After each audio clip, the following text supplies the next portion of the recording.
Ken Jones had arranged for me to meet with Roger Craig in May of 1975, and my wife Chris and I were flying down to Dallas to meet with Roger and do some other stuff as well. But the big thing, the big excitement was to meet Roger.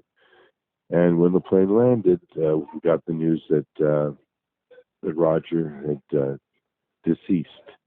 You know, I've never believed it was suicide. I've never believed it was an accident. But you know, it was so shocking. You know, who could really think of all of that? All I can say is that it is a very, very sad situation. You know, I wish I had gotten to meet him. I wish that he'd had a better, simpler, happier life toward the end. And then I admired for his honesty and his courage. Do you believe that Roger would have been called as a witness to the hearings? Oh, yeah, absolutely. So it was in the air that there were some investigations that were going to be reopened at the time that Roger was, I believe, murdered? Yeah, the plans were being made to try to get House of Representatives to vote on getting the case reopened.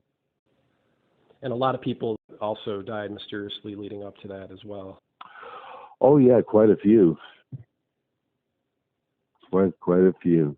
They knew a lot. They were, they were being subpoenaed to talk before the House committee and the Senate Intelligence Committee hearings. They were silenced, so they couldn't talk. And you believe that Roger would have been one of those witnesses that would have been called? Oh yeah, he would have to have been. The Warren Commission would avoid him like the plague, but the House committee really wanted to find the truth, and at least initially they did.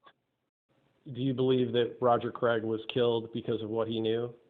Absolutely. Absolutely. I'm absolutely convinced of it. And I've always had in the back of my mind the sadness that perhaps Mike coming down to interview him may have had something to do with it. That is always, it's probably not so, but it's impossible for me to avoid the possibility.